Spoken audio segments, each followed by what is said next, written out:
that time of the show when I like to hand the reins over. So you've had a couple of reviews from me, you've had a couple of previews from me. It's time for me to hand the reins over to a couple of writers who've come along today to talk about what they've been reading recently. And I'm delighted to welcome two newcomers to What Are You Reading? If you've not heard What Are You Reading before, well, it is just what I've just described.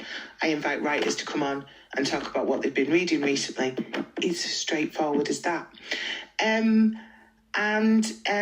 Delighted to welcome two newcomers to What Are You Reading? One, a newcomer to the show. One, not a newcomer to the show. Also to welcome someone brand new to Hannah's bookshelf. Kevin McGeary is here as well to talk about what he's been reading recently too. So I think I'm going to hand it. I said I was going to hand the reins over. I think it's time for me to hand the reins over. First up, we have Kevin McGeary. Kevin, what are you reading? Hi, I am Kevin McGeary, an author, musician, comedian, translator, and educator based in Manchester, England. And I'm going to talk about Violeta by Isabel Allende, which was first published in the UK in 2022. Isabel Allende has self-identified as an old woman for around a decade and a half. Recorded in 2007, her first TED Talk discussed impressing her grandchildren and accepting tips from Sophia Loren on aging gracefully.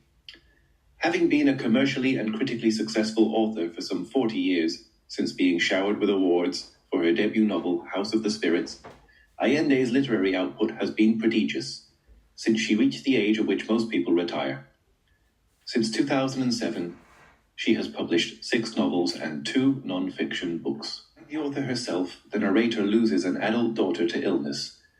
Niamh, who as readers we watch be born, grow up, develop a drug habit and become a prostitute before achieving some stability, dies in childbirth. The death scene contains the following 2 paragraphs. "I'm fine, Mom," Niamh murmured, with her eyes closed, and a hand on her forehead to block the blinding glare of the overhead lights. That was the last I saw of her. They wheeled her away, racing toward the double doors and disappearing behind them, leaving us alone in the freezing corridor. As is so often the case in Allende's novels, I am tempted to say, best death ever.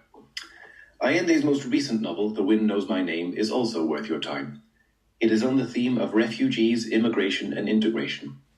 And like all of Allende's work, is wildly ambitious, spanning decades and continents. But the prose is slightly less sparkling and the characters not quite as fleshed out as usual. Even so, in my opinion, Allende is the most profound, popular author of our age.